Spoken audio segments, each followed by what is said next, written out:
Hi everybody, Jake here for FMSCOUT. Welcome to today's video where we're going to be merging two things. Obviously we're a Football Manager channel and the Euros are coming up soon, so we thought why not simulate the Euros within Football Manager with the aim of finding out who Football Manager predicts will win the European Championships this year. So for this simulation we're using a special European Championship database which we'll talk about in a second, but before we do I'd just like to ask you guys if you could drop a like on the video if you do enjoy this kind of content, or you just want to help us guys out in terms of video performance. That would be awesome. Drop a comment who you predict will win the Euros this year, and finally if you haven't already then subscribe to the channel and ring the notification bell so don't miss out on any of our videos here on the channel. So the database we're going to be using today is Mozza's database. It's going to be linked down below. Just to let you guys know, if you want to use a custom database in FM, it's really easy. If you don't know how to do it, just search up a YouTube video. It's literally going to be 30 seconds long. Now this database is great because not only does it have the right teams and schedules, it has the updated rules and tournament rules. For example, I think there is now 26 people in a squad as opposed to 23. Of course, Euros is special in the fact that I think some of the third place teams go through based on performance within the group. Some of them won't, but some of them will. And this database has all that, so this is the most realistic you're going to get. The only thing this database doesn't seem to have is the right squads that have been picked. The majority of them are right because, of course, Football Manager predicts the best players and the managers of the real-life national teams will pick the best players. However, there are a few things that might be subject to change. For example, I know by looking at it that England have Aaron Ramsdale called up, which I believe he didn't in real life. So just little things like that will be different. But overall, you're going to get a real good representation of what Football Manager predicts the Euros to be like this year. There'll be two links down below. One just to download the database, which will mean if you play your normal save, eventually the European Championships will come around in 2021 in this exact format. And you can also find down below a save file which will start just before the European Championships, exactly on this date, just before the squads have been picked. So if you want to, you can either just watch it or you can hop in and just add a manager. If you don't know how to do that, you just click here. Let's say you want to manage Italy. You'll then have the opportunity to pick the Italy squad just before the deadline and play for the European Championships as its own little thing. So enough talking, we're going to get straight into the simulation. I've done it already and I can tell you that there are some really shock results in it. What we're then going to do is look at the results from each round, look at some of the interesting players, who's performing well, and finally we will watch the final together to see who wins the match. So starting off with a quick overview of the groups, obviously these are the ones that are the case in real life too. You've got Italy, Switzerland, Turkey and Wales in this group. You'd expect Italy and then one of Switzerland or Turkey would get into the top two. I don't expect Wales to do too much within Football Manager. Group B looks like it should be a Belgium run out with second and third place definitely up for grabs. A lot of teams at a similar level here, although I imagine Finland will be the fourth place team if I was to predict it. You've got surprise package North Macedonia making their way into Group C alongside Holland, Ukraine and Austria. They'll have to play really well if they are going to get out of that group, but you assume it will be the likes of Holland and Ukraine who do make it through, with maybe Austria getting that second spot or the third spot that could put them into the later stages of the tournament. Group D is the one I'm going to be rooting for, of course. As an England supporter, I want England to do well. So we've got England in this group alongside Scotland, Czech Republic and Croatia. A pretty tough group all around, I would say. And there's definitely a place for any of these teams to qualify in any given scenario. In Group E, we've got Poland, Slovakia, Spain and Sweden. You'd expect Spain would go through in first place with one of Sweden and maybe Poland making it through. And then the group of death, as it's called for Hungary, is Group F with the likes of France, Germany and Portugal all within that group. One of the big teams will miss out unless they get given the third place bye through getting enough points in the group, but that'll be hard to do because of course it's not going to be easy for that third place team to pick up points along the way. So with that being said, we're going to simulate the group stages and see how everybody got on in the groups and see who's qualified into the next round. Okay everybody, here we are with the groups. Before we get into them, I'd just like to let you guys know that I do have my own channel linked down below. We have a little save going on over there and we do have a new season starting soon, season 5 of Little Legends. So if you want to check it out, feel free to check the link out down below and subscribe to that channel would be great. But here we go with the groups of the European Championship and already I'm seeing a massive shock result. Group A went how we predicted it to go, with Italy running out as the clear winners, not losing or drawing any of their matches, scoring 6 goals and only conceding 2. So they've done really well. And then the second team to qualify from that group was Switzerland. Turkey not putting up as good of a performance as they maybe should have done. Switzerland picking up 6 points along the way and Wales only getting 1 point alongside Turkey's 1 point. Group B went how we predicted it too. Belgium as the clear winners, although they did draw one of their games against Denmark, who have done pretty well to get through on 5 points. Russia have gone through as one of the best qualifying teams in third place, having picked up 4 points, and Finland, as we expected, did finish bottom. They haven't picked up any points along the way. But the big shock result from this group stage is right here in Group C. We thought Holland would top it and North Macedonia would be rock bottom. However, North Macedonia have qualified for the knockout stages, finishing top of their group, and not only top of their group, winning all 3 matches without conceding a goal. A 1-0 win against Holland, a 2-0 win against Austria, and then beating Ukraine 2-0 at home. So North Macedonia have done really well, 5 goals scored, no goals conceded. Holland, as you would expect, have made it through. Their only loss coming against Macedonia. Ukraine and Austria only picking up 3 points between them, with Ukraine getting 3 and Austria getting none. Quite a poor performance from them 2 teams there, particularly Austria. Maybe Ukraine would have made it through in another simulation ahead of North Macedonia, but clearly Austria aren't rated at all in this Football Manager simulation. Group D has a shock result too. Scotland, who maybe would have been predicted to possibly nick that 3rd space, have came first in the group, qualified as the top team with 6 goal difference and 7 points ahead of England's 7 points and 4 goal difference. So goal difference is separated the 2 teams here. England only conceding 1 goal along the way, but scoring 5. However, Scotland, they've been very prolific. Scoring 4 goals against Croatia is a very notable result.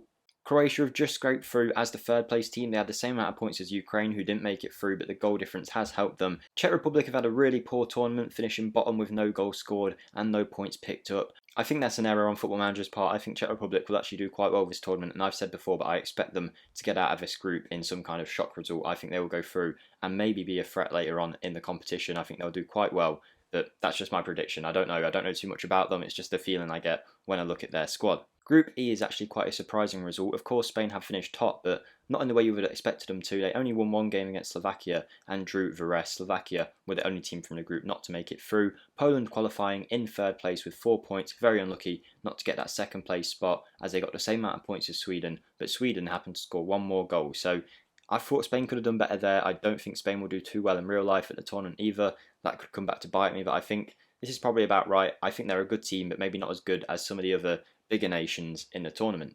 And finally, we've got Group F. The group of death for Hungary was exactly that. They only scored 1 goal in the whole tournament against Portugal and finished with 0 points. Portugal and France only finishing on 4 points, and Germany finishing on 9 points. Now, this should be spoken about, but Germany, of course, in Football Manager, if you go to their squad, don't have a squad at all. There are ways to fix this and overwrite it, so I'm not really going to count Germany too much here, because they've won 3 games, but with players that are completely made up. So bit harsh on France and Portugal to lose out on points there, and that may be one of the only issues with this database. It's not the database's fault, it's Football Managers as a whole with not having a German team. There are ways to fix this if you are a fan of Germany and you want to play as them, but this has been a thing for ages. Germany for a couple of years now haven't had a senior squad in Football Manager. So there we go, guys. We've finished the group stage. We know who's qualified into the next round. Only a few teams have missed out, so we've got to say goodbye now to Turkey, Wales, Finland, Ukraine, Austria, Czech Republic, Slovakia and Hungary, who have all bowed out in the group stages. But let's move on to the first knockout round to see how that went. Okay, so the first knockout round has taken place, and it looks like by finishing second, England have dodged a bullet,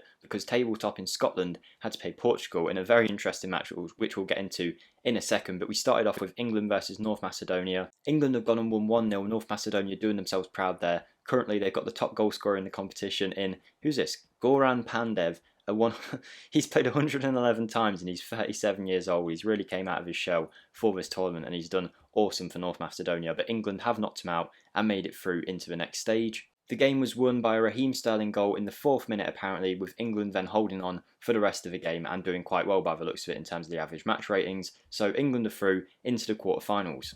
We then had Switzerland versus Denmark, which was a 1-1 draw and went all the way to a penalty shootout where Switzerland made it through. If we go and have a look at that game, Christian Eriksen did get the goal for Denmark and Switzerland had Ruben Vargas getting a goal after 45 minutes. They got a man sent off and then went on to lose in the shootout. They interestingly have been paired up now with England in the next stage, so we already know that that is the next quarterfinal that we should be looking out for. I'll run through these a little bit quicker now so we can get on with the video. We've got Scotland versus Portugal, a surprise win for Scotland, a 2-2 draw and a penalty shootout win for them. And if we go to that match, we can see that it was Bruno Fernandes and Cristiano Ronaldo scoring, and on the other end of the spectrum, we've got Kevin Nisbet playing for Hibs up front, has scored 2 goals for Scotland to take them to a penalty shootout. It took a while to get there, but someone did eventually miss, and fair play to Scotland for holding their nerve. Moving on to game number 4 now, we have Germany against Croatia, a 4-1 win for Germany, but we're not going to really look into that one too much because, again, Germany don't really exist in Football Manager, so sorry to any Croatia fans out there that have been beaten by a completely made-up team. It was probably an oversight on my part not to replace this Germany team, but it is what it is. Germany are through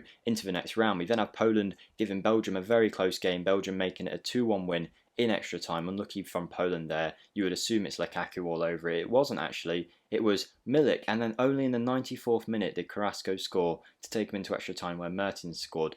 Belgium very nearly out at this stage quite early on. One of my favourites for the competition, Italy, have also been knocked out by Sweden. That was probably quite a shock result. A 3-1 win for Sweden, and I imagine it was all about Alexander Isak, was it? It was. Isak scored 2 goals, Jorginho scoring 1, likely from the spot, and Robin Quaison getting a goal in there for Sweden too. We then have France versus Holland, a very good matchup, and France made it out as winners only just in that game with a 1-0 win. It was Antoine Griezmann after 27 minutes getting the win there for them. Then, as I predicted, Spain didn't look too good in the group stage of the tournament. Football Manager don't seem to rate them too much, and Russia have knocked them out with a 2-1 win. Ferran Torres scored early on for Spain, but Mirachuk and Daizuba have scored for Russia to take them into the next round, which leaves the quarterfinals looking like this. We've got Sweden versus Germany, we've got Belgium versus Scotland, Switzerland against England, and France versus Russia. So now it's the 4th of July, the quarterfinals have been played. Goran Pandev is still the top goal scorer in the competition. I hope, if anything, I hope he makes it out as top goal scorer. That'd be great to see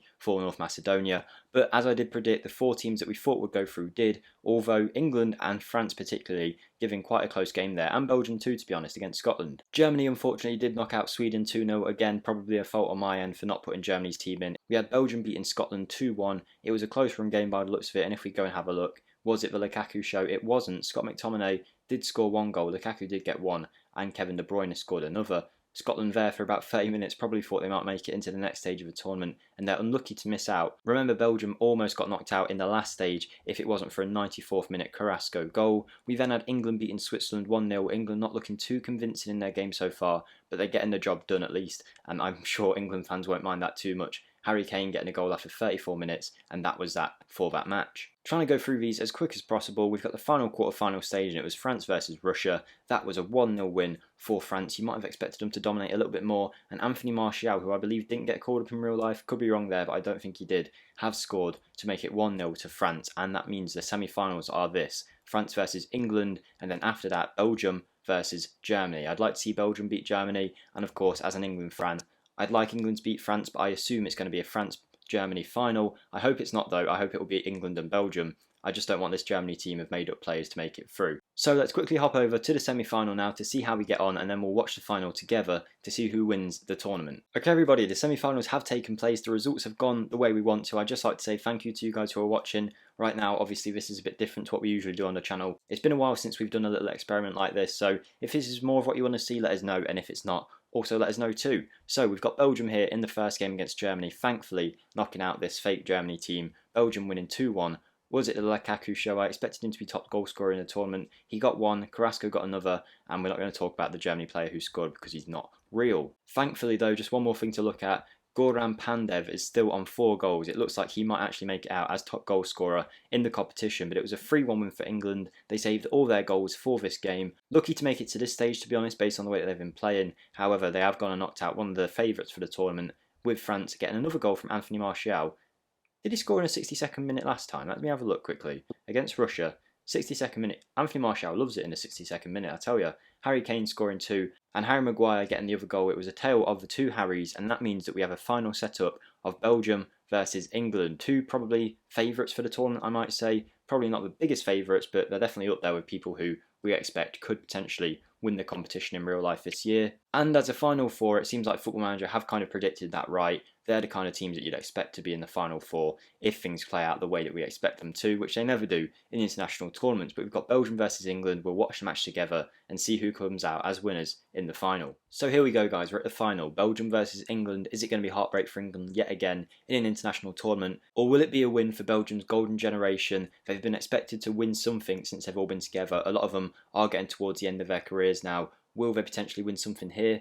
Or is this going to be the end for the golden generation? Are they going to win nothing? We are off though with the first kick of the game from Phil Foden, and England have given it straight away to Belgium, and we'll see how this match gets on. We're only 1 minute in here and it's been all Belgium so far. Belgium do have a highlight. We'll have a look at the starting 11s in a second, but it hasn't came up just yet because we've just been full of highlights. It is Foden though, stealing the ball off the Belgian defence, and he's gone all the way and almost scored. A great effort there, but Courtois has saved it. Let's just have a look at the England team. We can see they've gone for Ramsdale in goal, who isn't even at the tournament in real life. A back four of Walker, Stones, Maguire and Chilwell, a midfield three of Henderson, Rice and Foden, with Sterling, Rashford and Kane as the forward line. Belgium, on the other hand, have gone for a 5 at the back formation with Lukaku up top with the two Hazard brothers on either wing, Eden Hazard on the left and Forgan on the right. They've then gone for De Bruyne and Witsel as the two central midfielders with Castagna and Salimakis as the wing backs, Denayer, Alderweireld, Courtois and Bornau in centre back. I don't really know this guy, to be honest. I've never seen him. Apparently plays for FC Köln. Goes to show that I can't know everybody out there, but he is at the back there with Denayer and Alderweireld. So that's the teams looked at, and we'll come back when there's another highlight in the game. So I said we'd come back when there's a highlight, but we're 30 minutes in now and nothing is happening just yet. Possession's pretty even, England slightly edging it there, and shots, nothing really is going down. It's been a very cagey affair. Been quite similar to a lot of the England games that we've seen in this tournament so far. Other than that France 3-1 win, England have been very conservative. A lot of 1-0s in their competition so far, and with Belgium's back 5, it's going to be very hard to break them down. But we do have a first highlight since the first minute in the game, and it is Belgium who seem to have the ball, building out from the back with their defence. This is likely where we'd like to see someone like De Bruyne or Hazard get on the ball for a moment of magic. But as an England fan, I hope we do win the ball back, and we have here. Sterling playing it back to Maguire, and England building up slowly. Let me know in the comments who you think is going to win this match. My money's on Belgium, to be honest. I think Belgium will do it. The highlight's been continuing for quite a while now. I had to just do a bit of a skip because it's been going on for so long. But Chilwell with a great ball out to Sterling. Is this where we're about to see the chance? Sterling doing really well, and he's just hit the outside of the net. Still 0-0 here, but a great run from Sterling and a bit more positive play from England there. Is Gareth Southgate going to change it up, or is he going to stick with what he's doing right now? Who knows? We'll see what happens. England with a free kick on 56 minutes here. They've got everybody in the box. Is it going to be a set piece that wins it for England? Jack Grealish, I'm surprised, isn't on the pitch, but Foden's done really well in this game so far. He set up Rashford, and Rashford for some reason has gone all the way back to Maguire, and England do risk the opportunity of being broken on here if they lose a ball. And what is that from Salimakis? It's a straight red card. Meunier's had to come on for Thorgan Hazard. He's just cleaned out Harry Kane, and that is Belgium down to 10 men in the final out of nothing really. They'll be very annoyed at that, and that does mean that Belgium lose a lot of their attacking threat. They've now gone to 5 at the back with both Hazard brothers now off the pitch, and they've gone for Mertens behind Lukaku. Doesn't look like Belgium have got much in the attacking areas here, but one ball into Lukaku and they could potentially win it. England though will be really fancying their chances now with only 30 minutes left on the clock against 10 men, and we'll see if they can do it in these final stages of the match. Okay, there's 15 minutes on the clock now, and the game has just came back with a highlight, and it's Phil Foden with a free kick from the edge of the area. Phil Foden, what a goal, what a free kick for England with 15 minutes to go. That's likely going to be the winner. I can't see Belgium doing much. They haven't done much this game, and down to 10 men, I don't expect anything else. But if Foden did this in real life, he would go down already at the young age that he is. He's going to go down as one of the greatest England players ever. If he does something like that, I'm telling you. Trippier could have had it if we'd won that Croatia game when he scored that amazing free kick, but Foden might actually win the competition with a goal like that. It seems like they're going to do it. Belgium have gone slightly more attacking, but they're not doing too much in that kind of area right now. All of their players on very low ratings. However, 5 minutes of added time on the clock, and it is a Belgium highlight. Mertens, he's gone past Chilwell. Mertens is in the box. England don't give away a penalty, thankfully, but Belgium are going to keep going. They're putting everything forward here, even though they're only down to 10 men. That, of course, does leave them very, very vulnerable to a breakaway, and we'll see what happens in these final stages. But right now, it seems like some controlled possession from Belgium. Oh, he's done well there to bypass his man. I don't really know who this guy is, but he's going in. Is he going to put the ball in? He has. And it's Meunier at the back post. Meunier scored a header out of nothing. Elias Cobalt. Cobalt? I don't know who he is, but it's great work from him on that left-hand side to put that great ball in for Meunier. He took it past a few players too. 1-1. England would be gutted with that. They've held out for so long, and Belgium have scored out of nothing. A great header at the back post. He's towered over Chilwell. 1-1. Extra time it seems like we're going to have here. I say that, we've got a highlight straight away though. Straight from that goal that we scored, we've got a centre with Sancho. Kyle Walker, there is space for England here. It's blocked though. Are England going to reply straight away with a goal? Calvin Phillips, Kyle Walker, Phil Foden. Phil Foden is an absolute hero in England's fans' eyes right now. It's 2 goals for him in the final 15 minutes. A great free kick. And then a brilliantly worked goal here. We'll watch it again here. It's Sancho to Phillips, Phillips to Walker. Walker laid it off to his Man City teammate Phil Foden, who tucked it in below the goalkeeper, and that should be game over, although I said that last time and Belgium went and scored straight away, but there's not much time on the clock anymore. And I say that Belgium with a corner, and it's Mertens headed away by England. Is it going to be 3-1 England? Ben Chilwell breaks away. He's got a lot of pace here. He's got all the room that he wants. Ben Chilwell goes alone, and Ben Chilwell scores, running from his own box. Kyle Walker with the assist from the header away, and Ben Chilwell, I'm a Chelsea fan, so I'm very happy to see that, has gone and scored a pretty amazing goal, to be honest. Yes, Belgium had everyone forward, but He did well to beat everyone with his pace and took it away there. So that's 3-1 to England. That should be game. Now, I said that last time we got another highlight, but I think that is it. That is England winning the tournament for the first time in a long time. Unlucky from Belgium, it looked very close until that guy got himself sent off. If he hadn't have done that, who knows how the game would have gone. It was a really silly tackle out of nothing. But here we go, Harry Kane leading England up the steps to lift the trophy. Well done to England. And that, guys, will be the end of today's video. So as they lift the trophy, I'll just say the usual stuff and thank you for watching. Do let us know if you enjoyed this kind of content. Feel free to check out my channel in the description down below. Like the video and subscribe for more content. And apparently it's came home. It's came home for England here, 3-1, and hopefully we'll see something like this in the real tournament in a few days' time. I'll see you next time, guys. Goodbye.